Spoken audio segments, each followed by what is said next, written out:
Hey guys, welcome to eclipse education. तो आज की सीरीज में हम लोग स्टार्ट करने जा रहे हैं बीपीएससी प्रोजेक्ट मैनेजर के लिए पीटी का जो सिलेबस है इंडियन इकोनॉमी और इंडस्ट्री, जिसमें 70 क्वेश्चन पूछे जाएंगे।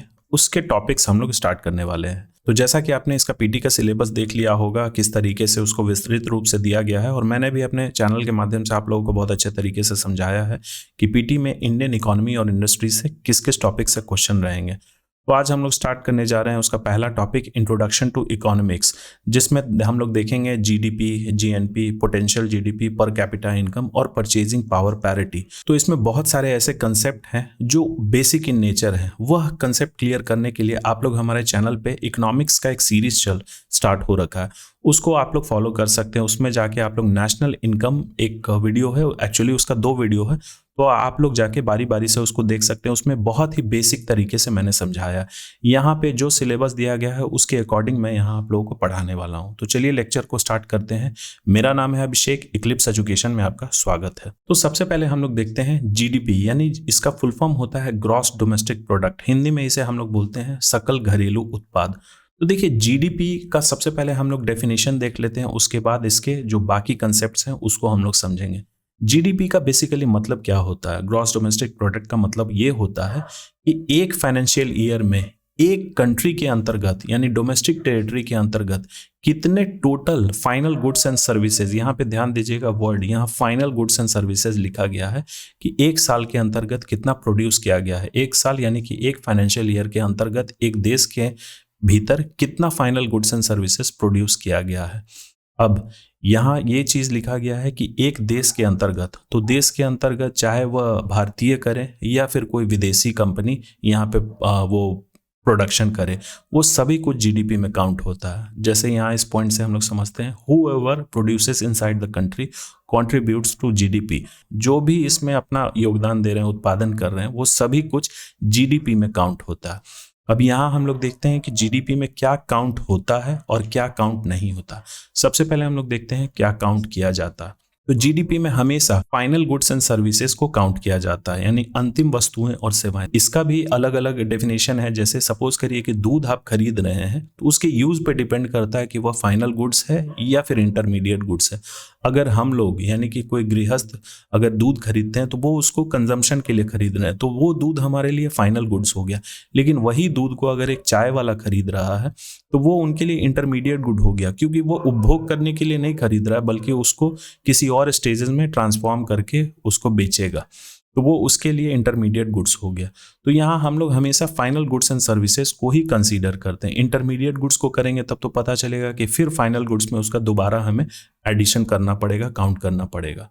दूसरा क्या शामिल किया जाता है जीडीपी में? तो देश के भीतर कार्यरत विदेशी कंपनियों का उत्पादन, यानी कि अगर हम लोग भारत के संदर्भ में बात कर रहे हैं तो इंडिया में जो भी विदेशी कंपनी है, सैमसंग हो गई या फिर डेल हो गई या एप्पल हो गई, वो कुछ भी प्रॉफिट कर रहे हैं, उत्पादन कर रहे हैं, तो वो हमारे देश के ही जीडीपी में काउंट होगा।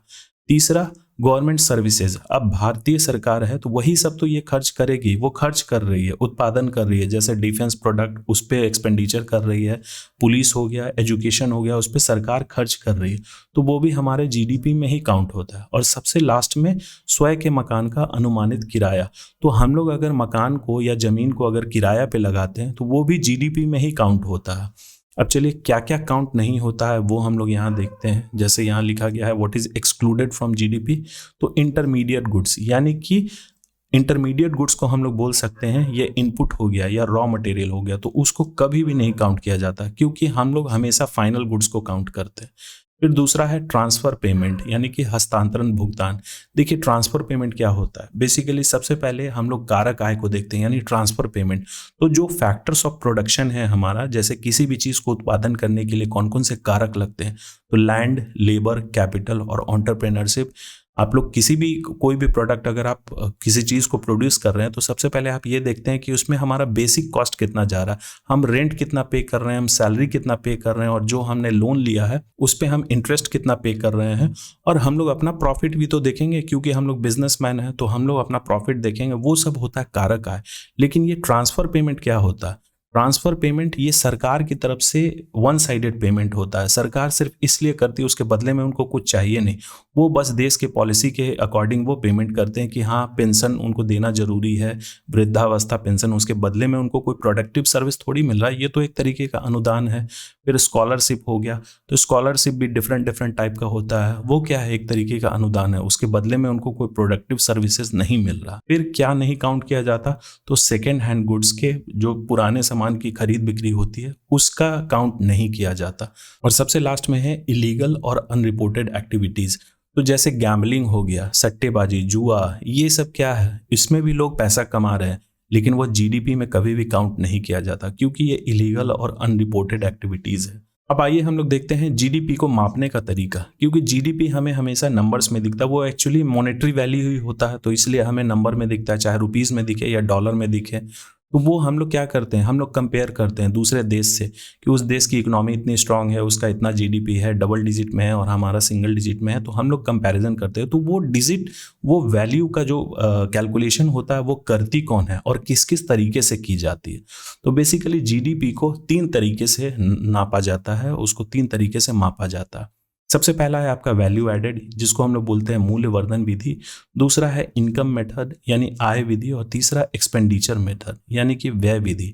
अब ये समझने के पहले थोड़ा सा हम लोग ये देख लेते हैं कि इस जीडीपी को कौन मापता है, कौन सी ऐसी संगठन है। तो भारत में एनएसओ यानी नेशनल स्टैटिस्टिकल ऑफिस, जो कि मॉस्पी यानी ministry of statistics and programme implementation के तहत एक निकाय है, एक बॉडी है, वही काम करती है जीडीपी को मापने के लिए, और उन्हीं के ऊपर जिम्मा है कि वो मेजर करे और एस्टिमेट करे नेशनल इनकम को यानी राष्ट्रीय आय को। लेकिन इससे पहले 2019 तक कौन करती थी, तो सीएसओ यानी सेंट्रल स्टैटिस्टिकल ऑर्गेनाइजेशन और नेशनल सैंपल सर्वे ऑफिस, ये दोनों मिलकर जीडीपी को कैलकुलेट करती थी 2019 तक। 2019 के बाद से सिर्फ एनएसओ करने लगी इस काम को। अब आइए एक एक करके इन विधि को हम लोग समझते हैं कि कैसे कैसे जीडीपी को मापा जाता है। तो एक चीज इंपॉर्टेंट है, जैसे तीनों मेथड से अगर हम लोग जीडीपी अगर फाइंड करते हैं, मेजर करते हैं, तो तीनों में वैल्यू सेम ही रहेगा। ये चलिए जब हम लोग इसका डेफिनेशन देखेंगे, इसके प्रोसेस को समझेंगे, तब हमें अच्छे तरीके से ये कंसेप्ट क्लियर होगा। तो चलिए सबसे पहला मेथड देखते हैं, प्रोडक्शन मेथड, जिसको वैल्यू एडेड मेथड बोला जाता है। तो इसमें जीडीपी किस फैक्टर्स को देख के कैलकुलेट किया जाता है, तो जो भी स्टेजेस ऑफ प्रोडक्शन में जितना वैल्यू ऐड हो रहा है, यानी स्टेजेस ऑफ प्रोडक्शन में जितना भी वैल्यू ऐड हो रहा है, उसी को हम लोग कैलकुलेट करते हैं GDP by value added method में। जैसे इसको एक एग्जाम्पल से समझिए, यहाँ पे कुछ मैंने डायग्राम बनाया है, उसको समझने के पहले ये फॉर्मूला को हम लोग देख लेते हैं। वैल्यू एडेड मतलब क्या होता है, ये फॉर्मूला है। वैल्यू एडेड निकालने के लिए हम लोग क्या करते हैं, value of output minus value of intermediate goods. तो वैल्यू ऑफ आउटपुट कहने का मतलब कि जिस भी प्राइस पे आप उस सामान को बेच रहे हैं वैल्यू ऐड करके, और जिस प्राइस पे आपने रॉ मटेरियल खरीदा था, बेसिकली अगर आप केक बना रहे हैं तो केक के पहले आपने क्या किया होगा, आपने रॉ मटेरियल के तौर पे आटा को इस्तेमाल किया होगा। तो आटा आपने कुछ रुपीस में खरीदा और उसमें आपने वैल्यू ऐड करके आप केक में बेच रहे हैं। तो क्या आप 50 रुपए में अगर आप आटा खरीद रहे हैं तो केक भी आप 50 रुपए में ही बेचिएगा? नहीं, आप उसको 100 रुपए में बेचिएगा। तो आप उसने अपने वैल्यू ऐड किया। तो चलिए इस टेबल के जरिए ये कंसेप्ट को अच्छे तरीके से मैं क्लियर कर देता हूँ। यहाँ लिखा हुआ है फेजेस ऑफ प्रोडक्शन, मतलब कि फार्मर जो है वह क्या करेगा, क्या प्रोड्यूस करेगा, गेहूं। फिर मिलर है, मिलर यानी आटा चक्की वाले, तो वो क्या प्रोड्यूस करेंगे, वो तो आटा ही बनाएंगे, फ्लावर बनाएंगे। और बेकर, तो बेकर केक बनाएगा, बिस्किट बनाएगा। तो यहाँ हम लोग केक का उदाहरण ले रहे हैं। दूसरा इंटरमीडिएट गुड्स का वैल्यू, इंटरमीडिएट गुड्स का मतलब रॉ मटेरियल का क्या वैल्यू है, कितने पे ये जो फार्मर है, मिलर है, बेकर है, उस चीज़ को खरीद रहे हैं एज रॉ मटेरियल। यहाँ पे वह कितने में बेच रहे हैं वैल्यू ऐड करके, और यहाँ फाइनली हमारा वैल्यू एडेड निकलेगा।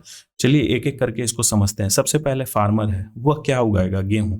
तो यहाँ हम लोग ये मानते हैं कि उनका इंटरमीडिएट कॉस्ट 0 है। यहाँ पे हम लोग ये मान के चल रहे हैं कि सिर्फ उनका यहाँ मेहनत लगा है, खेती बाड़ी कर रहे हैं, सिर्फ मेहनत लगा। तो इंटरमीडिएट कॉस्ट पे हम लोग 0 मान के ही चलते हैं कि उनका इनपुट 0 लगा।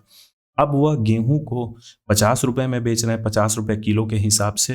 तो ये उन्होंने 0 रुपीज से 50 रुपए तक उसको कर दिया, यानी कि उनका वैल्यू एडेड टोटल हुआ 50 रुपए।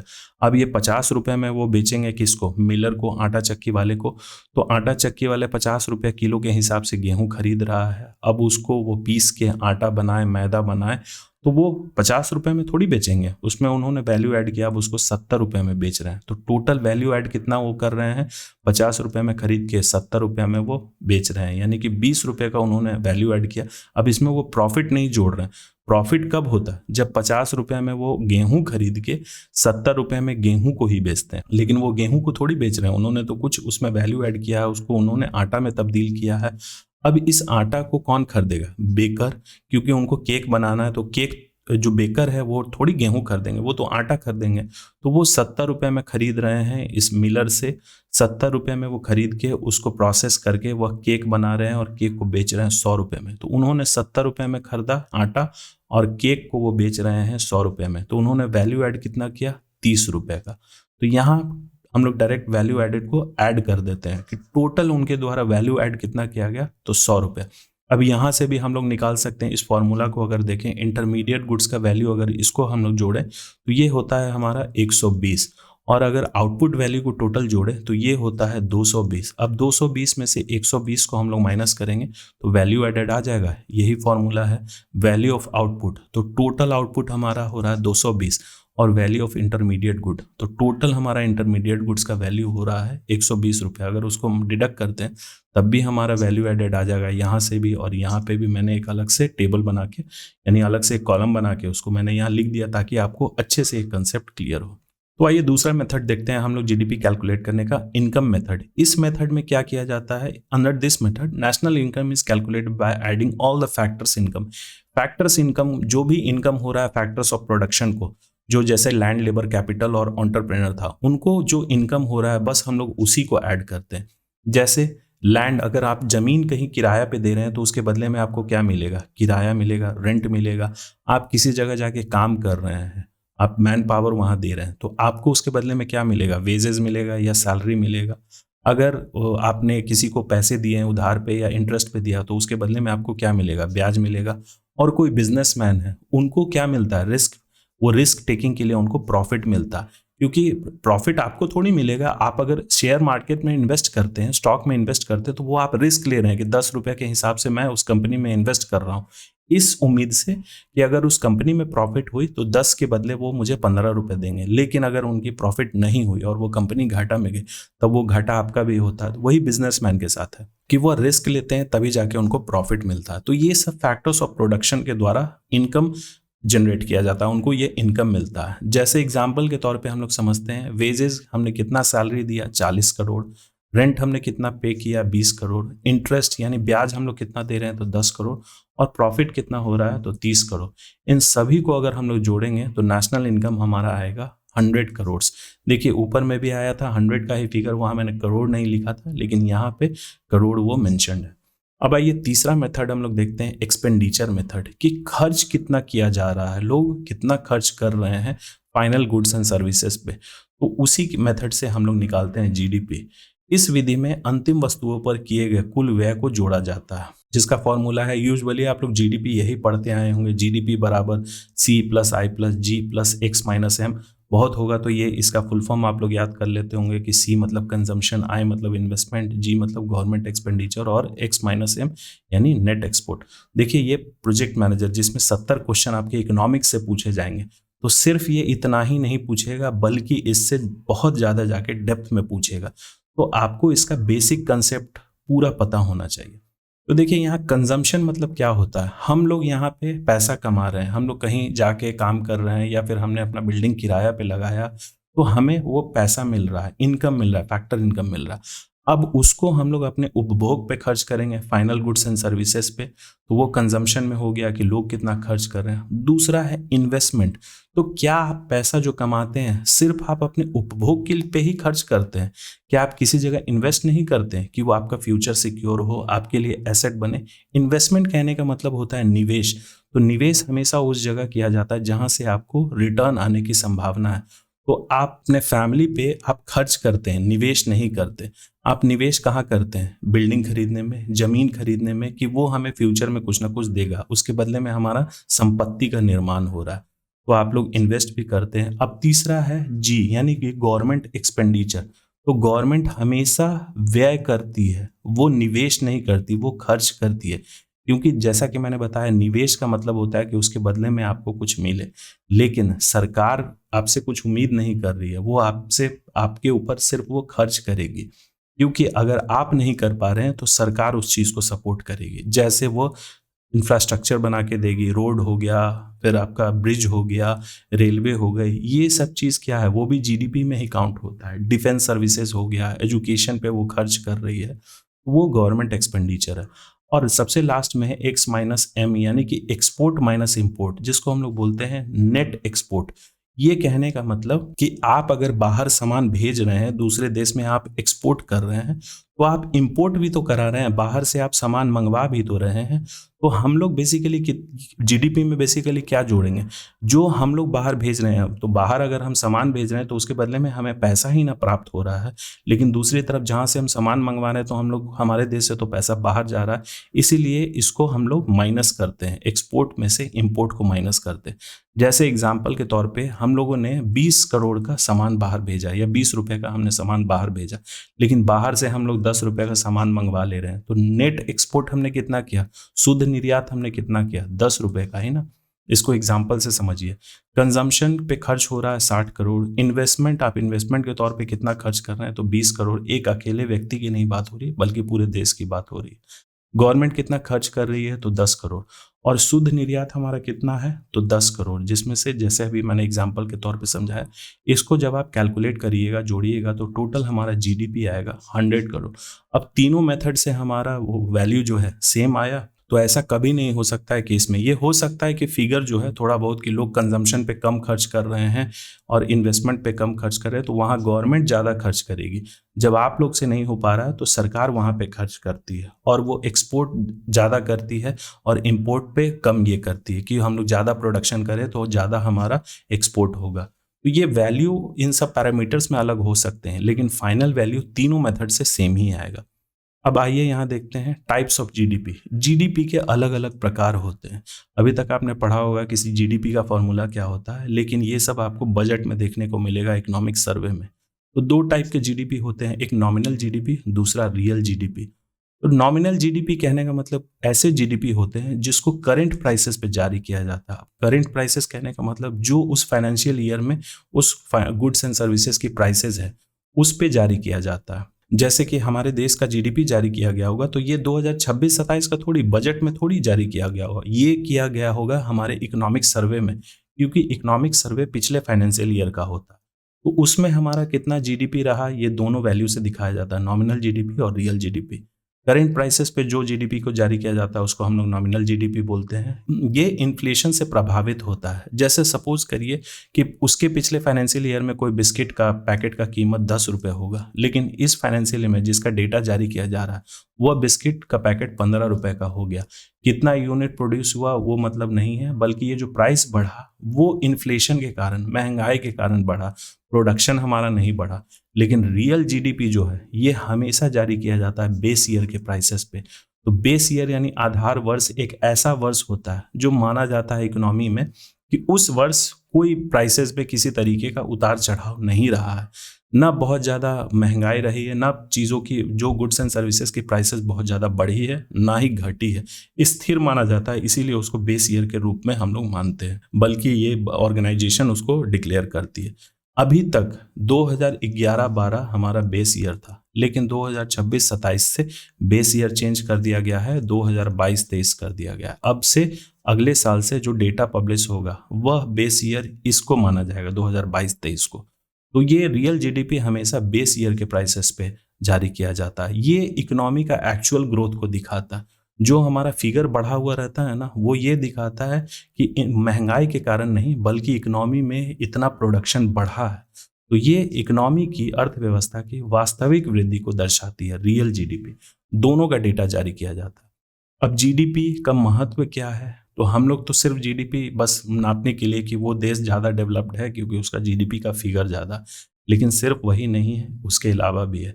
ये क्या करती है, आर्थिक वृद्धि का ये मापक होती है, यानी कि इकोनॉमिक ग्रोथ को ये मेजर करती है। पॉलिसी मेकिंग के लिए ये आधार होती है। जैसे सरकार देखेगी कि हाँ वहाँ पे लोग कंजम्पशन पे कम खर्च कर रहे हैं, इन्वेस्टमेंट पे कम खर्च कर रहे हैं, तो हम लोग क्या नीति लाएं कि हम लोग किस किस तरीके से वहाँ पे इन्वेस्ट कर सकते हैं। बजट में बेसिकली यही होता है ना कि सरकार इन इन क्षेत्र में इतना पैसा खर्च करती है, तो वो पिछले साल के डेटा को देख के और इंटरनेशनल कंपैरिजन तो किया ही जाता है, लेकिन इसकी कुछ सीमाएं हैं। ये आय असमानता को नहीं दर्शाता है, ये इनकम इनइक्वालिटी को नहीं दर्शा पाता, ये बस टोटल वैल्यू को दर्शाता है। कौन कितना कमा रहा है, कौन कितना प्रोड्यूस कर रहा है, उस चीज़ को ये नहीं दर्शा पाता। दूसरा, ये वेलफेयर को भी नहीं माप सकता। और तीसरा कि ये इन्वायरमेंट डैमेज एक्सक्लूडेड है, मतलब कि पर्यावरण क्षति की अनदेखी करता। ये दोनों पॉइंट कहने का मतलब कि जीडीपी बस ये देखता है कि कितना प्रोड्यूस हो रहा है फाइनल गुड्स एंड सर्विसेज, वो ये नहीं कैलकुलेट करता कि कल्याणकारी योजनाएं कितनी हो रही है, उससे इसको कोई लेना देना नहीं है। और दूसरा कि जीडीपी का फिगर बढ़ाने के लिए, अगर हमें जीडीपी का फिगर बढ़ाना है तो हम लोग इन्वायरमेंट कॉस्ट को नहीं देखते कि इन्वायरमेंट को कितना हार्म पहुंच रहा है, उस चीज़ को हम लोग नज़रअंदाज करते हैं। हम लोग सिर्फ ये देखते हैं कि वैल्यू कितना बड़ा हो, जितना ज़्यादा वैल्यू बड़ा होगा जीडीपी में, उतना हम लोग देश को मानेंगे कि वह डेवलप्ड। अब आइए हम लोग दूसरा टॉपिक देखते हैं जो हमारे सिलेबस में दिया गया है, ग्रॉस नेशनल प्रोडक्ट, यानी कि जीएनपी इसको बोलते हैं। तो अभी हमने पढ़ा जीडीपी और अब हम लोग पढ़ने वाले हैं जीएनपी। तो देखिए ये ग्रॉस से ग्रॉस ही रहेगा सेम, ये डोमेस्टिक से बस नेशनल हो जा रहा है। जीडीपी में हमने पढ़ा था कि जो एक देश के अंदर, एक बाउंड्री के अंदर जो भी पैसा कमा रहे हैं, जो भी वो प्रॉफिट कर रहे हैं, चाहे वह देसी हो गए, भारतीय हो गए या फिर वह फॉरेनर हो गए, वो सभी को कैलकुलेट किया जाता है जीडीपी में। लेकिन नेशनल में ऐसा नहीं है। देखिए नेशनल का डेफिनेशन हम लोग देखते हैं, GNP is the total value of goods and services produced by the nationals of a country regardless of their location.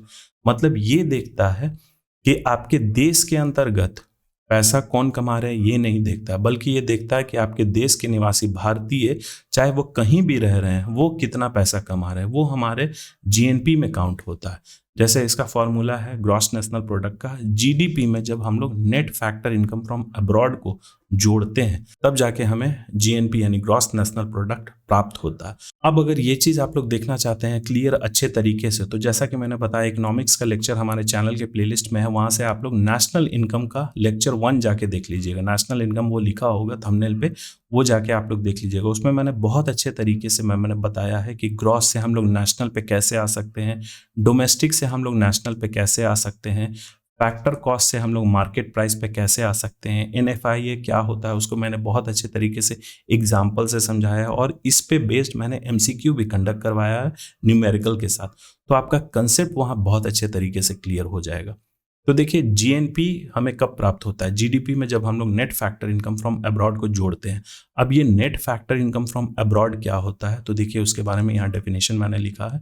Net factor income from abroad का मतलब होता है income earned by Indians abroad minus income earned bye foreigners in India. यहाँ पे हम लोग देख रहे हैं कि जो भारतीय हैं वो अगर बाहर दूसरे देश में रह के काम कर रहे हैं तो वो पैसा बेसिकली कहाँ काउंट होगा, किसके इकोनॉमी में काउंट होगा, वो हमारे इकोनॉमी में काउंट होगा। लेकिन वही अगर इंडिया में कोई कंपनी है, विदेशी कंपनी, जैसे कि सपोज करिए सैमसंग हो गया, डेल हो गया, वो यहाँ पे प्रोडक्शन कर रही है तो वो जीडीपी में तो काउंट हो रहा है, लेकिन अल्टीमेटली वो पैसा, वो प्रॉफिट तो उनके देश में जहाँ उनका हेडक्वार्टर स्थित है वहाँ पे काउंट होगा। तो इसीलिए वो पैसा हमारे देश से बाहर जा रहा है और हमारे देश की कंपनी किसी दूसरे देश में वहाँ कार्यरत है, वहाँ पे प्रॉफिट कर रही है, तो वो पैसा हमारे देश के इकोनॉमी में काउंट होगा, यानी ग्रॉस नेशनल प्रोडक्ट में काउंट होगा। तो इस चीज़ को हम लोग माइनस करते हैं तब जाके हमें net factor income from abroad हमें प्राप्त होता है। जैसे एग्जांपल के तौर पे समझ लीजिए कोई इंडियन डॉक्टर है वर्किंग इन यूएसए, यहाँ देखिए वर्ड पे आप ध्यान दीजिएगा, यहाँ वर्किंग लिखा हुआ है, सेटल्ड नहीं। सेटल्ड रहता तब तो वो जीडीपी में नहीं काउंट होता, जीएनपी में भी नहीं काउंट होता, लेकिन ये लिखा हुआ है वर्किंग इन यूएसए, मतलब कोई इंडियन डॉक्टर हैं यूएसए में जाके वो कुछ साल के लिए काम कर रहे हैं, वो पैसा कमा रहे हैं, तो वहाँ अपने सर्वाइवल के लिए बेसिक खर्च होता है तो वो खर्च करेंगे, लेकिन बाकी पैसा तो वो हमारे इकोनॉमी में ही काउंट होगा, तो वो हमारे इंडिया के जीएनपी में काउंट होगा। लेकिन वहीं पे कोई फॉरेनर कंपनी है वो प्रॉफिट कर रही है जो कि भारत में स्थित है। यहाँ पे जैसे एग्जांपल के तौर पे सैमसंग, डेल मैंने बताया, या किसी और कंपनी को आप लोग मान लीजिए जो जिसका हेडक्वार्टर किसी दूसरे देश में है लेकिन इंडिया में भी उसका ऑफिस है, यहाँ पे फैक्ट्री है, वो काम कर रही है, उसको कोई प्रॉफिट हो रहा है, तो भारत की वो जीडीपी में काउंट होगा, जीएनपी में नहीं। वो डोमेस्टिक प्रोडक्ट में काउंट होगा, नेशनल प्रोडक्ट में नहीं।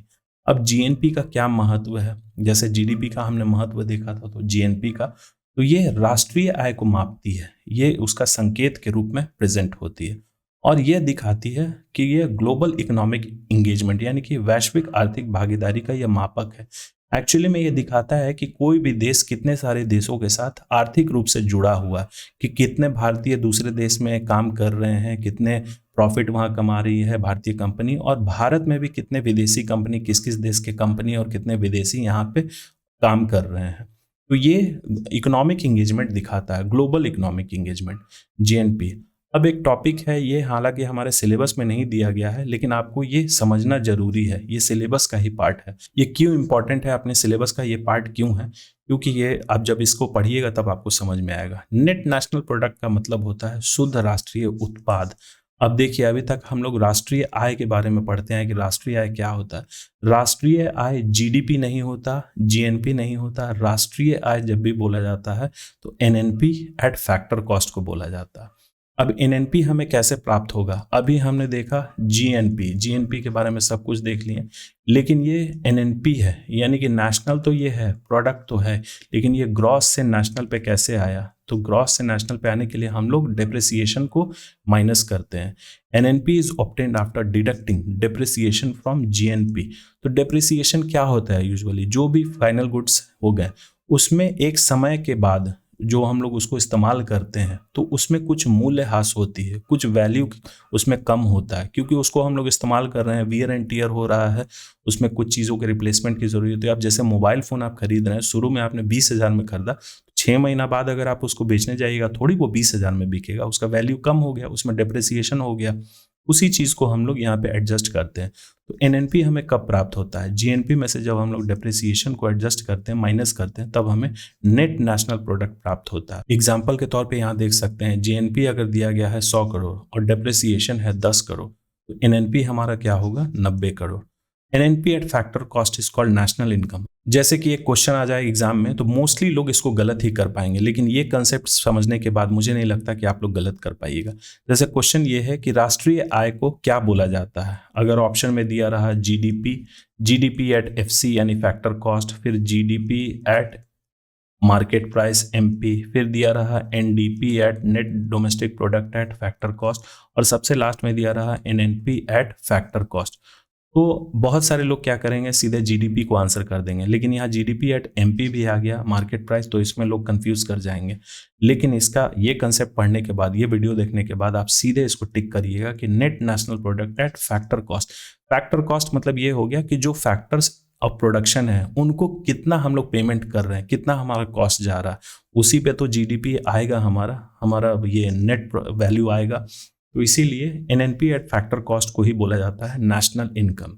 अब जो हमारे टॉपिक में दिया गया है सिलेबस में पर कैपिटा इनकम, तो इसका शुद्ध मतलब होता है प्रति व्यक्ति आय। प्रति व्यक्ति आय कहने का मतलब कि देश का हमने तो देख लिया कि नेशनल इनकम कितना हो रहा है, अब हमें ये देखना है कि पूरा देश कितना पैसा नहीं कमा रहा है, वो तो हमने नेशनल इनकम में देख लिया। अब हमें देखना है कि पूरे देश में हर व्यक्ति पैसा कितना कमा रहा है। तो इसका सिंपल फॉर्मूला है पर कैपिटा इनकम निकालने के लिए, जो नेशनल इनकम आया उस देश की पॉपुलेशन से उसको डिवाइड कर दीजिए तो पर कैपिटा इनकम आ जाएगा, प्रति व्यक्ति आय। ये प्रति व्यक्ति आय जब भी जारी किया जाता है ये पर ईयर का, यानी एक साल में एक व्यक्ति कितना कमा रहा है। तो ये दिखाता है, जैसे कि ये पॉइंट नंबर 1 में लिखा गया है, इंडिकेटर ऑफ लिविंग स्टैंडर्ड। जैसे हम कोई दूसरे देश से कंपेयर करते हैं, यूएसए, तो वहाँ पे बोलेंगे कि हाँ वहाँ का एक व्यक्ति सालाना इतना पैसा कमाता है, और इंडिया जो है वो कम है क्योंकि एक व्यक्ति का सालाना इनकम इतना है। तो ये लिविंग स्टैंडर्ड दिखाता है। फिर कंट्री क्लासिफिकेशन, मतलब कि ये दिखाता है कि कौन सा देश हायर इनकम में है, कौन सा देश लोअर है, लोअर मिडिल है, ये सब चीज़ दिखाता है। वो हम लोग आगे देखेंगे, वर्ल्ड बैंक के द्वारा जो जारी किया गया है डेटा। अब इसकी कुछ सीमाएं हैं, जैसे ये असमानता को छुपाता है, और औसत जो भ्रम है यानी एवरेज जो है वह मिसलीडिंग हो सकता है। इसको समझने के लिए हम लोग एक एग्जांपल समझते हैं। सपोज करिए एक हाइपोथेटिकल सिचुएशन है कि एक कंट्री है, उसका पॉपुलेशन मात्र 4 है, यानी कि सिर्फ उसमें 4 लोग रहते हैं, ए बी और सी डी। अब ए कमाता है साल में 5 रुपए, बी कमाता है 20 रुपए, सी कमाता है 25 रुपए और डी कमाता है 50 रुपए। ये सालाना इनकम है सभी का, ए बी सी डी का। अब इसको नेशनल इनकम निकालने के लिए हम लोग क्या करेंगे, टोटल को हम लोग जोड़ देंगे। तो जब इसको टोटल को जोड़ेंगे तो ये वैल्यू आएगा हमारा 100 रुपये। ये हो गया हमारा नेशनल इनकम। और वही पर कैपिटा इनकम निकालेंगे तो टोटल पॉपुलेशन से हम डिवाइड कर देंगे, तो बाय 4 हम लोग करते हैं, कितना आ जाएगा हमारा 25 रुपया। यानी ये दर्शा रहा है कि इस देश में चारों व्यक्ति जितने भी लोग हैं वह 25 रुपया ऑन एन एवरेज कमा रहे हैं। लेकिन सच्चाई क्या है, सच्चाई आपको दिख रहा है, ए कमा रहा है 5 रुपया लेकिन उसको दिखाया जा रहा है कि 25 रुपया, बी कमा रहा है 20 रुपया लेकिन दिखाया जा रहा है 25 रुपया, डी कमा रहा है 50 रुपया लेकिन दिखाया जा रहा है 25 रुपया। तो ये क्या कर रहा है, असमानता को छुपाता है और जो एवरेज है वह मिसलीडिंग होता है। इसीलिए पर कैपिटा इनकम बहुत ही अच्छा इंडिकेटर नहीं होता, लेकिन फिर भी इसको हम लोग कंसीडर करते हैं। इसके साथ बहुत सारी चीज़ों को हम लोग फैक्टर्स को देखते हैं। अब वर्ल्ड बैंक द्वारा वर्ष 2026 के लिए डेटा जारी किया गया है जुलाई 2025 में। जैसे यहाँ देश को, कुछ देश के कैटेगरी को दिया गया है कि अगर कोई देश का पर कैपिटा इनकम सालाना $1,135 से कम या उसके बराबर है तो वह लो इनकम कंट्री है। फिर अगर देखा जाए दूसरा कैटेगरी कि सालाना अगर $1,136 से लेकर $4,495 तक पर कैपिटा इनकम है तो वो लोअर मिडिल इनकम कैटेगरी में आएगा। तो भारत इसी कैटेगरी में आता है, लोअर मिडिल इनकम कैटेगरी में। फिर upper middle income category country कौन है, तो उनका सालाना पर कैपिटा इनकम ये है $4,496 से $13,935 सालाना अगर पर कैपिटा इनकम है वो अपर मिडिल इनकम में है। और हाइयर इनकम में कौन हो गए, 13,935 से ज़्यादा या उसके बराबर है। ये डॉलर में वैल्यूज़ है क्योंकि वर्ल्ड बैंक ने जारी किया है, तो ये इनकम का क्लासिफिकेशन है। अब इंडिया का डेटा हम लोग देख लेते हैं, IMF के द्वारा ये जारी किया गया है 2025 में। इंडिया का पर कैपिटा इनकम कितना है, $2,818 से $2,878 सालाना पर कैपिटा इनकम है IMF के अकॉर्डिंग। तो यहाँ मैंने कुछ डेटा को भी रखा है क्योंकि देखिए पिछला जो प्रीवियस ईयर क्वेश्चन था, पिछली बार जो प्रोजेक्ट मैनेजर का एग्जाम हुआ था 2020 में, तो उसमें सिर्फ डेटा बेस्ड ही क्वेश्चन था। हो सकता है इस बार वो कंसेप्ट चेंज हो जाए, कंसेप्ट से क्वेश्चन पूछे, थ्योरी से ज़्यादा रहे, क्योंकि जैसा नेचर होते जा रहा है स्टेटमेंट बेस्ड क्वेश्चन रहते हैं तो उसमें डेटा का रहना बहुत कम ही संभावना है। अब आइए हम लोग देखते हैं अगला टॉपिक, पोटेंशियल जीडीपी। अगर आप लोगों को सेशन में मजा आ रहा होगा तो लाइक बटन दबा दें। और आगे बढ़ने से पहले एक इंपॉर्टेंट अपडेट मैं देना चाहता हूं। प्रोजेक्ट मैनेजर के लिए हम लोग टारगेट बैच स्टार्ट करने जा रहे हैं 7 फरवरी 2026 से। बहुत सारे दोस्तों का रिक्वेस्ट आ रहा था कि सर प्रोजेक्ट मैनेजर पीटी के लिए इंडियन इकोनॉमी और इंडस्ट्रीज है वो हमें पढ़ना है। देखिए ये यूट्यूब पे तो मैं चाहूँ तो पढ़ा दूँ, लेकिन ये ऑनलाइन बैचेस स्टार्ट करने का क्या रीज़न है। ऑनलाइन बैचेस में क्या होता है, बैचेस में क्या होता है कि आप मुझसे 1-to-1 इंक्वायरी कर सकते हैं, लेकिन यूट्यूब पे ये चीज़ पॉसिबल नहीं है। अगर आपको लगता है यूट्यूब से कवर हो जाएगा तो वेल एंड गुड है, मैंने पहले भी ये चीज़ करवाया है जीविका में। लेकिन बैचेज में जो पढ़ते हैं उसका एक अलग फ़ायदा होता है, वहाँ पे आप क्रॉस क्वेश्चनिंग कर सकते हैं, आप वर्बली मुझसे क्वेश्चन पूछ सकते हैं। इसमें मैं तीनों चीज़ कवर करूँगा, इंडियन इकोनॉमी और इंडस्ट्रीज, रीजनिंग और करंट अफेयर्स। एडमिशन के लिए आप इस नंबर पर संपर्क कर सकते हैं या फिर डेमो क्लासेस के लिए 7 फरवरी 2026 से ये स्टार्ट हो जाएगा। ऑनलाइन क्लासेस होंगे, PDF और नोट्स प्रोवाइड किए जाएंगे, मॉक्स कंडक्ट करवाए जाएंगे और वीकली टेस्ट। और दूसरा एक और बैच हमने स्टार्ट किया है ADO के लिए, उसके लिए भी बहुत सारे दोस्तों का रिक्वेस्ट आ रहा था, तो 4 फरवरी से ये स्टार्ट हो गया। 2 दिन इसके क्लासेस हो गए हैं। आप लोग अगर इसको ज्वाइन करना चाहते हैं तो ये व्हाट्सअप नंबर है और डिस्क्रिप्शन में मैं पूरा ये डिटेल्स अटैच कर दूंगा और कमेंट में भी मैं पिन कर देता हूँ क्या ऐसे आप लोग इसको ज्वाइन कर सकते हैं।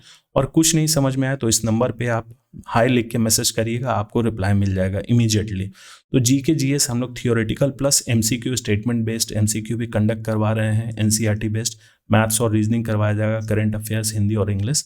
और ऑनलाइन क्लासेस होंगे डेली, PDF और नोट्स प्रोवाइड किए जाएंगे, मॉक्स और वीकली टेस्ट। तो ADO के लिए और प्रोजेक्ट मैनेजर के लिए दोनों के लिए PT टारगेट बैच स्टार्ट होने वाला है। ADO का तो खैर स्टार्ट हो गया है, लेकिन प्रोजेक्ट मैनेजर का स्टार्ट होने वाला। तो आप लोग अगर डेमो क्लासेस करना चाहते हैं तो आप लोग कर सकते हैं, आप लोग कॉन्टैक्ट इस नंबर पे करिएगा। अब आइए अगला टॉपिक देखते हैं, पोटेंशियल GDP, जैसा हमारे सिलेबस में दिया गया है। तो पोटेंशियल वर्ड का मतलब क्या होता है, कि क्षमता, कि वो इंसान क्या कर सकता है। तो यहाँ हम लोग GDP के संदर्भ में बात कर रहे हैं। चलिए इसका हम लोग डेफिनेशन देखते हैं। Potential GDP is the maximum level of output that an economy can produce when all the available resources are fully and efficiently utilized without creating inflationary pressure। ये कहने का मतलब एक इकोनॉमी अपना मैक्सिमम आउटपुट कितना produce करता है जब सारे रिसोर्सेज जो हैं, जो उस देश में रिसोर्सेज हैं, जो संसाधन है, वो पूरी तरीके से और बेहतर तरीके से उसका इस्तेमाल किया जाए। और ये इसलिए नहीं वो वैल्यू बढ़े कि वो महंगाई के कारण, बल्कि उसका प्रोडक्शन हो रहा है। अब इसको हम लोग और विस्तारित रूप से हम लोग समझते हैं धीरे धीरे करके। तो potential GDP represents the long term productive capacity of an economy. ये दर्शाता है कि पोटेंशियल जीडीपी बेसिकली ये दिखाता है कि एक इकोनॉमी, एक अर्थव्यवस्था, तो हम लोग भारत के संदर्भ में बात करें कि भारत इतना प्रोड्यूस कर सकता है फ्यूचर में, क्योंकि यहाँ पे मैन पावर भी बहुत ज़्यादा है, टेक्नोलॉजी भी बहुत अच्छा है और हमारे देश में पैसे की भी कमी नहीं है। ऐसा हम लोग बोलते हैं, लेकिन एक्चुअल में क्या है वो हमें पता चलता है। तो ये सब चीज़ का अगर हम लोग प्रॉपर तरीके से इस्तेमाल करें, इतना मैन पावर है, उनको यूटिलाइज किया जाए, सभी को नौकरी दिया जाए, सभी कोई काम पे करेंगे, तो इतना हम लोग प्रोड्यूस कर सकते हैं, इतना फाइनल गुड्स एंड सर्विसेज हम लोग प्रोड्यूस कर सकते हैं। क्योंकि ये जीडीपी है ना, जीडीपी के बारे में बात हो रहा है, जीडीपी यानी पोटेंशियल जीडीपी के बारे में बात हो रहा है। लेकिन दूसरा पॉइंट ये भी दिया गया है कि ये एक थियोरेटिकल बेंचमार्क है, हमेशा ये अचीव नहीं किया जा सकता है, रियलिटी में ये पॉसिबल नहीं है। क्या जो हमारे देश की पॉपुलेशन है, क्या सभी को रोजगार देना मुश्किल है? क्योंकि उसमें बहुत सारे लोग ऐसे होंगे जो नहीं भी करना चाहते होंगे, या फिर कोई करके फिर उसको छोड़ देते हैं, ज्वाइन करके छोड़ देते हैं, क्योंकि वो ये मानते हैं कि भैया मैं आईपीएस बनने के लिए पैदा हुआ हूँ, मेरा शकल सूरत या मेरा पर्सनालिटी आईपीएस और आईएएस वाला है, मैं इस लेवल का जॉब करूँगा। तो ऐसे भी बहुत सारे कंडीशन है। तो इसीलिए ये एक थ्योरेटिकल बेंचमार्क है। अब इसमें कुछ मान्यता है। यह पोटेंशियल जीडीपी का जब फिगर दिया जाता है तो उसमें बेसिकली यह अज्यूम किया जाता है कि उस देश में पूर्ण रोजगार है, यानी कि फुल एम्प्लॉयमेंट है। दूसरा है नॉर्मल कैपेसिटी यूटिलाइजेशन, यानी कि सामान्य क्षमता उपयोग। तो ये कहने का मतलब मशीनरी हो गई या फिर मैन पावर हो गया, तो एक इंसान का जो वर्किंग आवर होता है, क्यों 8 घंटा माना गया है कि 8 घंटा में वो जो मैक्सिमम आउटपुट दे सकते हैं वो 8 घंटा में ही। अब वो maximum output potential GDP achieve करने के लिए हम ऐसा थोड़ी कि उनको 12 घंटा काम करवा लेंगे या 14 घंटा काम करवा लेंगे तो उसके बाद वो मैक्सिमम आउटपुट थोड़ी दे पाएंगे, क्योंकि 8 घंटा तक वो जोश में रहेंगे, उतना उनका बॉडी अलाउ करेगा, लेकिन उसके बाद उनका बॉडी थोड़ी अलाउ करेगा। उस स्थिति में तो उनको रेस्ट चाहिए। तो यहाँ सामान्य क्षमता की बात वही हो रही है। तीसरा कि जो इन्फ्लेशन है, महंगाई है, वह स्थिर है। ऐसा नहीं कि हम लोग प्रोड्यूस कर रहे हैं 100 यूनिट ही और महंगाई के कारण उसका वैल्यू आ रहा है 1200 रुपये, लेकिन एक्चुअली में प्रोडक्शन हमारा नहीं बढ़ा, सिर्फ महंगाई के कारण वैल्यू बढ़ रहा है जीडीपी में। तो वो स्थिति हम लोग नहीं मान के चलते हैं। हम लोग ये मानते हैं कि महंगाई जो है वह स्थिर है, उसमें कोई उतार चढ़ाव नहीं हो रहा है। इसको एक और टर्म बोला जाता है full employment GDP. Potential GDP को ये भी बोला जाता है कि वह फुल एम्प्लॉयमेंट जीडीपी है। हालांकि हमेशा ये याद रखिएगा, ये एक थ्योरेटिकल बेंचमार्क है, लेकिन कई बार चीज़ों को कंपेयर करने के लिए, जैसे हम लोग भी अगर क्या करते हैं, आपके गार्जियन, आपके पेरेंट्स यही बोलते हैं कि जब आप एग्जाम नहीं क्रैक कर पाते हैं तो आपको मोटिवेट करने के लिए आपके टीचर हो गए, आपके मेंटर हो गए या आपके पेरेंट्स हो गए, आपको यही बोलते हैं कि तुम में पोटेंशियल है, तुम में क्षमता है। तो वो क्षमता कहने का मतलब क्या है कि तुम उस चीज़ को अचीव कर सकते हो, अपना पूरा पोटेंशियल उसमें लगाओ, अपनी पूरी क्षमता लगाओ। 8 घंटा बोला गया है पढ़ने के लिए, तो 8 घंटा तुम पढ़ो, तब जाके ये एग्ज़ाम क्या, कोई भी एग्ज़ाम रहे वो क्रैक हो जाएगा। तो यहाँ पे एक देश के बारे में बात हो रही है कि वो अगर पूरी क्षमता का इस्तेमाल किया जाए तब ये हमें प्राप्त हो सकता है। अब क्या पोटेंशियल जीडीपी को कौन निर्धारित करता है? तो सबसे पहला यहाँ देखते हैं labour force size and skills, कि श्रम शक्ति हमारे पास कितना अवेलेबल है और उनके पास कौशल कितना है। ये भी पोटेंशियल जीडीपी को निर्धारित करने में बहुत बड़ा योगदान देता है। दूसरा कि हमारे पास कितना कैपिटल स्टॉक है, यानी कि कितना पूंजी है, मशीनें कितना है, कौन सी टेक्नोलॉजी हम लोग इस्तेमाल कर रहे हैं, इंफ्रास्ट्रक्चर हमारे पास कितना है, ये सब चीज़ निर्धारित करती है पोटेंशियल जीडीपी को अचीव करने में।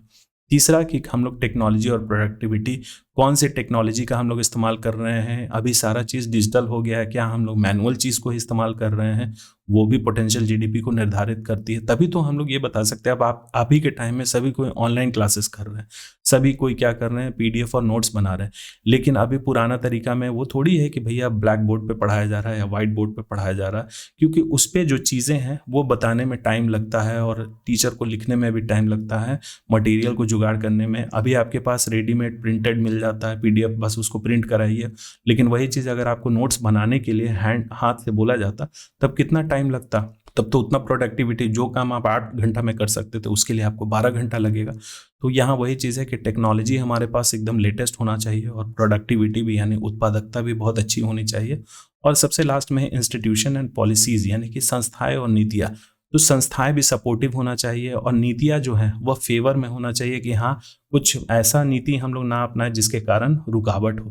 तो नीतियाँ जो हैं वो यूज़र फ्रेंडली होना चाहिए। एग्जाम्पल के तौर पे हम लोग देखते हैं कि if India can produce goods and services worth ₹300 lakh crore at full employment, यहाँ ये बोला गया है कि अगर भारत गुड्स एंड सर्विसेज एक साल के अंतर्गत 300 लाख करोड़ का प्रोड्यूस कर सकता है, कब? जब पूर्ण रोजगार की स्थिति हो यानी फुल एम्प्लॉयमेंट की स्थिति हो, तो पोटेंशियल जीडीपी हमारा कितना होगा? 300 लाख करोड़। लेकिन एक्चुअली में प्रोडक्शन कितना हो रहा है? तो 280 लाख करोड़। तो इकोनॉमी जो है हम लोग ये देखेंगे, ये डेटा देख के हम लोग बोलेंगे कि यार भारत का पोटेंशियल तो इतना है कि वो इतना अचीव कर सकता है, लेकिन वो एक्चुअली में अचीव कितना कर रहा है? तो 280 ही। तो इकोनॉमी जो है वो पोटेंशियल से कम काम कर रही है यानी वो बिलो पोटेंशियल है। अब इसको और भी विस्तारित रूप से हम लोग समझते हैं। एक्चुअल जीडीपी क्या होता है? वास्तविक जीडीपी, जो हमारा जो जीडीपी का डेटा जारी किया जाता है वही होता है actual GDP. Actual GDP is the actual value of final goods and services produced in an economy in a financial year. एक फाइनेंशियल ईयर में जितना final goods and services produce हो रहा है वही, उसी को हम लोग एक्चुअल जीडीपी बोलते हैं। यहाँ हमने पोटेंशियल जीडीपी समझा, एक्चुअल जीडीपी समझा। अब यहाँ हम लोग देखते हैं आउटपुट गैप। तो ये आउटपुट गैप किस चीज को दर्शाता है? कि जो हमारा पोटेंशियल है और हम लोग एक्चुअली में अचीव कर रहे हैं उस बीच में कितना गैप आ रहा है, वह आउटपुट गैप के जरिए दर्शाया जाता है। ये सब इकोनॉमिक्स का टर्म है। तो आउटपुट गैप निकालने का वही फॉर्मूला होता है कि actual GDP minus potential GDP. ये हमेशा ध्यान रखिएगा कि actual GDP minus potential GDP होता है। अब अलग अलग प्रकार के आउटपुट गैप होते हैं, जैसे कि निगेटिव आउटपुट गैप यानी कि नकारात्मक आउटपुट गैप, पॉजिटिव यानी कि वो सकारात्मक, और सबसे लास्ट में है जीरो आउटपुट गैप। एक एक करके इनको हम लोग विस्तृत रूप से समझते हैं। सबसे पहला है आपका निगेटिव आउटपुट गैप। ये स्थिति कब होती है? जब एक्चुअल जीडीपी पोटेंशियल जीडीपी से कम है। यह क्या दर्शाता है? जब एक्चुअल जीडीपी हमारा कम है, जैसे अभी हमने स्थिति देखा कि पोटेंशियल जीडीपी हमारा कितना था? 300 लाख करोड़, और एक्चुअल जीडीपी हमारा कितना हो रहा है? 280 लाख करोड़ ही। तो ये कितना आ रहा है? हमें कैलकुलेट ऐसे नहीं करना। एक्चुअल जीडीपी हमारा ये था 280 लाख करोड़। देखिए यहाँ मैंने एग्जांपल में दिखाया, पोटेंशियल जीडीपी हमारा कितना? 300 लाख करोड़, और एक्चुअल जीडीपी हमारा कितना है? तो 260 लाख करोड़। तो ये निगेटिव आउटपुट गैप कैसे दर्शाएगा? आउटपुट गैप का हमने फॉर्मूला देखा था, actual GDP minus potential GDP. Actual हमारा कितना है? 260, और पोटेंशियल इतना है, तो वो निगेटिव में आएगा, -40 लाख करोड़ ये आएगा। तो वो निगेटिव आउटपुट गैप को दर्शा रहा है। जब इस वैल्यू को हम लोग देखते हैं -40 लाख करोड़ यानी कि निगेटिव आउटपुट गैप है, तो यह किस चीज को दर्शाता है? कि हमारे देश में बेरोजगारी जो है वह है, कारखानों की क्षमता का पूरा उपयोग नहीं हो रहा है। कारखाना अगर 1000 यूनिट एक दिन में प्रोड्यूस कर सकती है तो वह उतना नहीं प्रोड्यूस कर रही है, वो अपनी क्षमता के अकॉर्डिंग नहीं प्रोड्यूस कर रही है। तीसरा चीज़ ये दिखाता है कि इकोनॉमी में मांग की कमी है, इसीलिए ये कारखाना जो है अपनी क्षमता के अकॉर्डिंग कम प्रोड्यूस कर रहा है। और सबसे लास्ट में ये दिखाता है कि मंदी है या फिर सुस्ती है, तो रिसेशन में है या फिर स्लो डाउन है। ये चीज़ निगेटिव आउटपुट गैप दर्शाता है। अब ये चीज़ दर्शा दिया गया तो सरकार क्या करेगी इसके अवज में? उसी को हम लोग बोलते हैं पॉलिसी रिस्पॉन्स यानी नीतिगत प्रतिक्रिया। तो सरकार इन्हीं सब डेटा को देख के तो वो नीति बनाती है। तो इसमें दो तरीके की नीति जारी की जाती है। एक होता है आपका मॉनेटरी पॉलिसी, जो सेंट्रल बैंक यानी आरबीआई द्वारा लागू किया जाता है, मौद्रिक नीति। और दूसरा होता है फिस्कल पॉलिसी, तो ये हमेशा गवर्नमेंट लागू करती है। जैसे वो क्या करेगी? सरकारी खर्च को बढ़ा देगी, इस जगह वो इन्वेस्टमेंट करना शुरू कर देगी। मार्केट में वो क्या करेगी? अब अपना जो गवर्नमेंट बॉन्ड्स हैं, सिक्योरिटी बॉन्ड्स हैं, उनको वो खरीदना शुरू कर देगी। तो जब वो खरीद रही है, इसका मतलब क्या है कि लोगों के पास पैसा आने लगेगा, तब वो क्या करेंगे? प्रोडक्शन में बढ़ाएंगे। और सरकार जो है यानी सेंट्रल बैंक जो है, सरकार तो ये अपना वो सरकारी खर्च बढ़ा दी, इंफ्रास्ट्रक्चर बनाने लगी, रोड बनाने लगी, बिल्डिंग्स बनाने लगी, ये सब चीज़। और सेंट्रल बैंक क्या करेगी? तो ब्याज दर वो घटाना शुरू कर देगी। अगर अभी होम लोन जो है वह सस्ता हो जाए तब आप लोन लेना शुरू कर दीजिएगा। तो सिर्फ आप अपने तक मत सीमित रखिए, ये पूरे इकोनॉमी की बात हो रही है। तो देखिए मार्केट में कितना पैसा आ जाए, लोन सस्ता हो जाएगा। जब इंटरेस्ट रेट कम हो जाता है तो लोग लोन लेना शुरू कर देते हैं। तो ये सब सरकार की तरफ से पॉलिसी रिस्पॉन्स आएगा। अब दूसरा है हमारा पॉजिटिव आउटपुट गैप। ये स्थिति कब होती है? जब एक्चुअल जीडीपी पोटेंशियल जीडीपी से ज़्यादा होता है। जैसे यहाँ देखिए पोटेंशियल जीडीपी हमारा कितना है 300 लाख करोड़ और हम लोग अचीव कितना कर रहे हैं तो उससे ज़्यादा 320 लाख करोड़, यानी कि हम लोग प्लस में है, पॉजिटिव में है 20 लाख करोड़। तो ये पॉजिटिव आउटपुट गैप की स्थिति है। अब ये क्या दर्शाता है? जो हमारा संसाधन है उनका अत्यधिक उपयोग हो रहा है, ओवर यूटिलाइजेशन हो रहा है। तो ये श्रम की कमी को यानी कि लेबर के शॉर्टेज को भी दर्शाता है कि हमारे पास संसाधन और जितना है उस हिसाब से हमारे पास लेबर नहीं है। और यह महंगाई के दबाव में लोग क्या करते हैं, प्रोडक्शन ज़्यादा करने लगते हैं, क्योंकि भैया उस समय क्या है, ये देखते हैं कि भैया लेबर कम है, डिमांड बढ़ रही है, तो उस स्थिति में चीज़ों की प्रोडक्शन ज़्यादा होने लगती है और इकोनॉमी जो है वह गर्म होने लगती है। मतलब कभी भी वो मार्केट जो है वो टूट सकता है, अचानक से मंदी की स्थिति आ सकती है। होता यही है ना, जब लोगों के पास पैसा आ जाता है, बहुत लोगों के पास, एक जैसे कि इंटरेस्ट रेट कम हो गया, लोन सस्ते हो गए, तो लोग इन्वेस्ट करना शुरू कर देते हैं। उस समय क्या होते जाता है कि लोग काम करना बंद कर देते हैं, वही हो गया लेबर की कमी, और उस समय महंगाई का दबाव बढ़ते जाता है, चीज़ें महंगी होनी शुरू हो जाती हैं। तो इसके अवज में क्या पॉलिसी रिस्पॉन्सेज होंगे, यानी नीतिगत प्रतिक्रिया? तो कॉन्ट्रैक्शनरी फिस्कल पॉलिसी, यानी सरकार जो है वह खर्च करना बंद कर देगी, उसको बंद नहीं करेगी बल्कि घटा देगी। और आरबीआई की तरफ से क्या पॉलिसी होगा, तो वह टाइट मॉनेटरी पॉलिसी करेगी, यानी कि ब्याज दर को बढ़ा देगी। जब ब्याज दर बढ़ा देगी, लोन महंगे हो जाएंगे, तो लोग लोन लेना क्यों चाहेंगे, क्योंकि उनको महंगा पड़ेगा।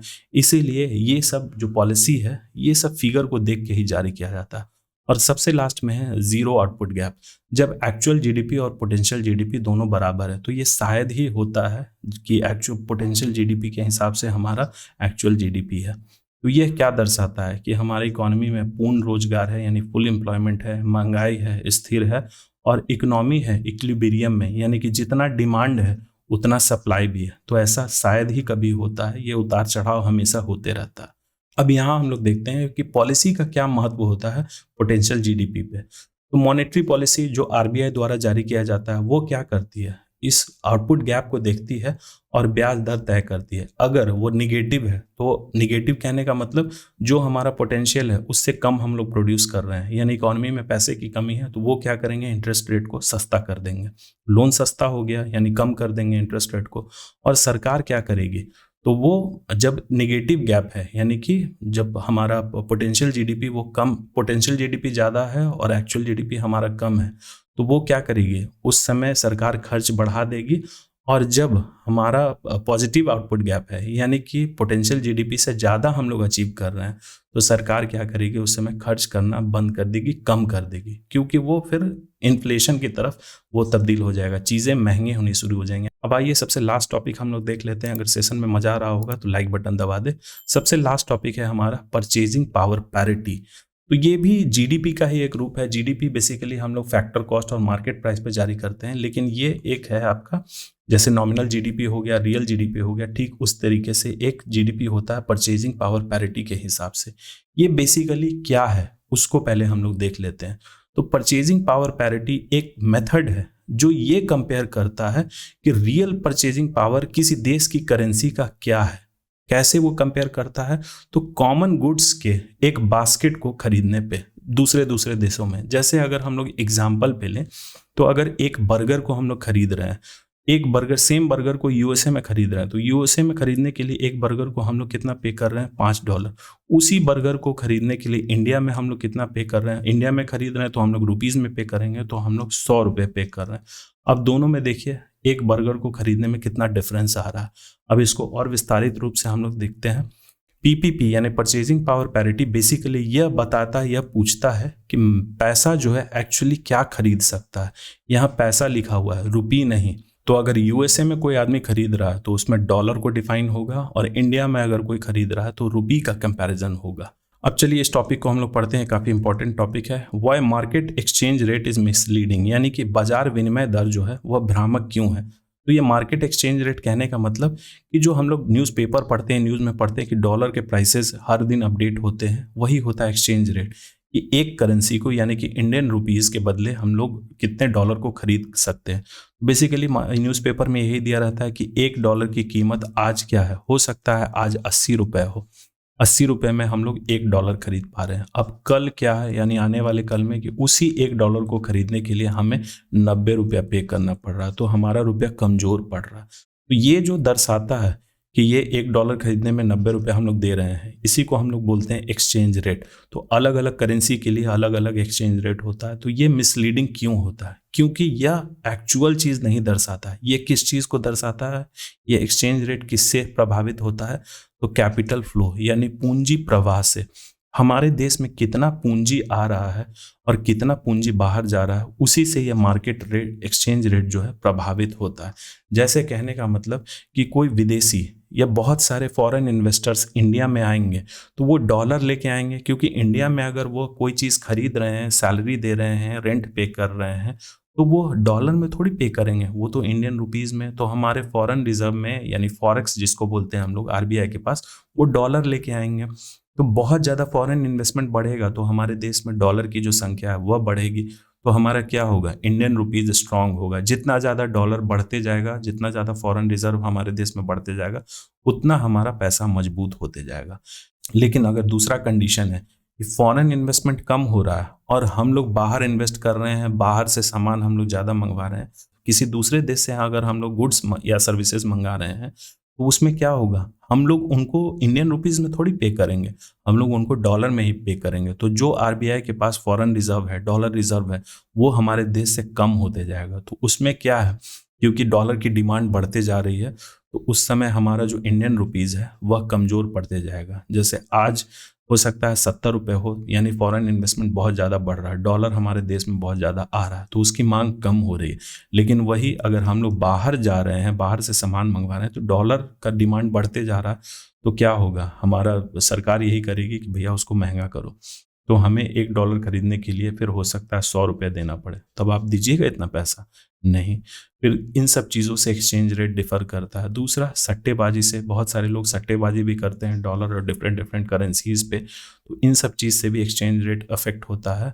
और इंटरेस्ट रेट डिफरेंशियल, तो इंटरेस्ट रेट से भी इस चीज़ पे, एक्सचेंज रेट पे डिफरेंसेस, ये लिविंग स्टैंडर्ड को नहीं दर्शाता, बल्कि ये जो मार्केट एक्सचेंज रेट है ये किस चीज़ से प्रभावित होता है। ये कैपिटल फ्लो हो गया, पूंजी प्रवाह से, स्पेकुलेशन से और इंटरेस्ट रेट के अंतर से। तो ये लिविंग स्टैंडर्ड को कैसे दर्शाएगा? लिविंग स्टैंडर्ड को दर्शाता है आपका परचेजिंग पावर पैरिटी। ये कैसे काम करता है, चलिए यहाँ हम लोग देखते हैं।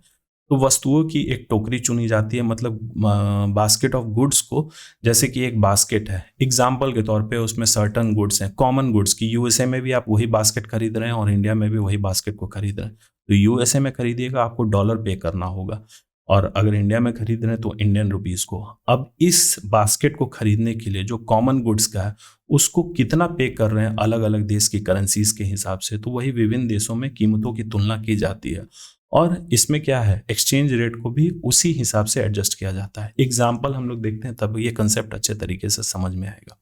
जैसे कि कोई एक बास्केट है, उसका इंडिया में कॉस्ट कितना है? 2000 रुपया। इसी बास्केट का 2000 रुपया में हम ये बास्केट खरीद रहे हैं, और उसी बास्केट को यूएसए में लोग खरीद रहे हैं $100 में। तो अगर उस हिसाब से एक्सचेंज रेट हम लोग देखें तो कितना हो गया? $1 बराबर 20 रुपया हो गया। लेकिन एक्चुअल में ऐसा है, एक्सचेंज रेट ऐसा है, कभी आपने देखा है कि $1 खरीदने के लिए आप 20 रुपया पे कर रहे हैं? वो तो आपको मार्केट एक्सचेंज रेट के हिसाब से ही आपको पे करना होता है कि $1 को खरीदने के लिए हम लोग 83 रुपया पे करते हैं, जबकि इस करेंसी का रियल परचेजिंग पावर डिफरेंट है कि इसको खरीदने के लिए हम लोग मात्र 20 रुपया ही पे कर रहे हैं।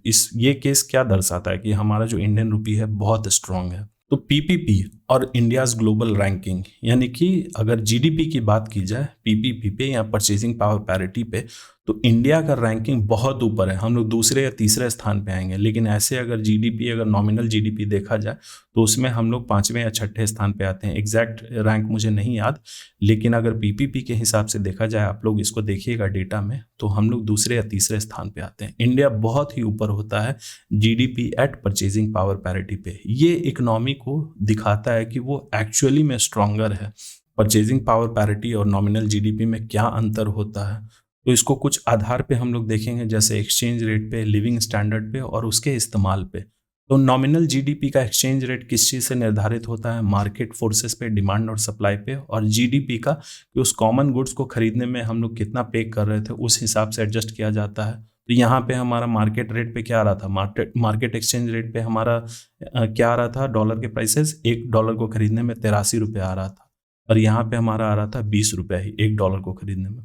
लिविंग स्टैंडर्ड इसमें अंडर एस्टिमेटेड होता है, इसमें लिविंग स्टैंडर्ड को नहीं दर्शाया जाता, लेकिन जीडीपी में बेहतर तरीके से रिफ्लेक्ट किया जाता है, अच्छे तरीके से दर्शाया जाता है कि यहाँ के लोग भी उस गुड्स को खरीद रहे हैं जो यूएसए में खरीद रहे हैं, same basket of goods. Use क्या है इसका, नॉमिनल जीडीपी का, तो ये दर्शाता है फाइनेंशियल फ्लो को कि कितना हमारे देश में पैसे का, डॉलर का प्रवाह हो रहा है और कितना बाहर जा रहा है। लेकिन जीडीपी ये दिखाता है वेलफेयर को। अब परचेजिंग पावर पैरिटी की जरूरत कहाँ पड़ती है, तो आईएमएफ और वर्ल्ड बैंक कंपैरिजन करने के लिए जो देशों को ये कंपेयर करते हैं, विभिन्न देशों को, तो ये जीडीपी परचेजिंग पावर पैरिटी के ही बेसिस पे करते हैं। ये लिविंग स्टैंडर्ड के आकलन करने के लिए इस्तेमाल किया जाता है और गरीबी मापन करने के लिए भी ये इस्तेमाल किया जाता है परचेजिंग पावर पैरिटी। लेकिन इसकी कुछ लिमिटेशंस हैं, जैसे क्वालिटी डिफरेंसेस यानी गुणवत्ता में अंतर। जैसे सपोज करिए वो बास्केट ऑफ गुड्स या फिर बर्गर का ही हम लोग एग्जांपल लें, तो यूएसए में उसको लोग $5 में खरीद रहे हैं, तो उस बर्गर का क्वालिटी हम लोग नहीं देखते हैं। लेकिन वही इंडिया में सेम बर्गर तो नहीं, ये इसका क्वालिटी डिफरेंट होगा, उसके लिए हम लोग ₹100 पे कर रहे हैं।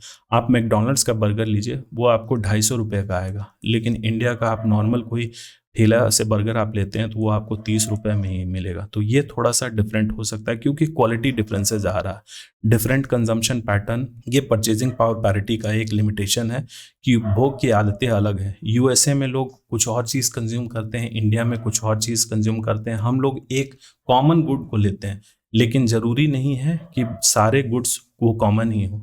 हम लोग समोसा खाते हैं, तो समोसा यूएसए में तो होता भी नहीं, समोसा ₹10 में मिल जाता है, लेकिन वहाँ पे हम लोग उसको किसी और स्नैक्स से कंपेयर करेंगे। और जो इनका डेटा कलेक्शन होता है, वो डेटा कलेक्ट करना बहुत ही मुश्किल होता है परचेजिंग पावर पैरिटी में। सबसे पहले हमें कॉमन गुड्स को देखना होगा, कंजम्पशन पैटर्न को देखना होगा, ये सब चीज़। अब पोटेंशियल जीडीपी और परचेजिंग पावर पैरिटी का क्या संबंध है, तो पोटेंशियल जीडीपी क्या दिखाता है, प्रोडक्शन कैपेसिटी को। जैसा हमने स्टार्टिंग में देखा था कि पोटेंशियल जीडीपी क्या होता है कि एक इकोनॉमी पूरे फुल एम्प्लॉयमेंट में सारा रिसोर्सेज को मैक्स यूटिलाइज मतलब एफिशिएंटली यूटिलाइज करके फुल कैपेसिटी में कितना प्रोड्यूस कर सकती है। लेकिन वही परचेजिंग पावर पैरिटी क्या दिखाता है कि हम लोग कितना उपभोग कर सकते हैं, यानी कंजम्पशन कैपेसिटी को ये दर्शाता है। तो चलिए, यहाँ हमारा थ्योरी पोर्शन कंप्लीट हो गया। मुझे उम्मीद है कि आप सभी को ये समझ में आ गया होगा। अब इस पे बेस्ड हम कुछ एमसीक्यू कंडक्ट कर लेते हैं। तो क्वेश्चन नंबर 1 देखते हैं, which of the following is included in India's GDP, यानी कि भारत के जीडीपी के कैलकुलेशन में इनमें से हम लोग किसको इंक्लूड करते हैं। सबसे पहला ऑप्शन देखते हैं, income earn by an Indian working in Dubai, या फिर option B, profit earn by a foreign company operating in India, option C, pension received by retired government employ, और option D, sale of second hand का। तो इसका right answer क्या होगा, option B, profit earn by a foreign company operating in India. GDP यही था ना कि एक देश के अंतर्गत चाहे देसी कमा रहा है या विदेशी कमा रहा है, वो जीडीपी में काउंट होगा।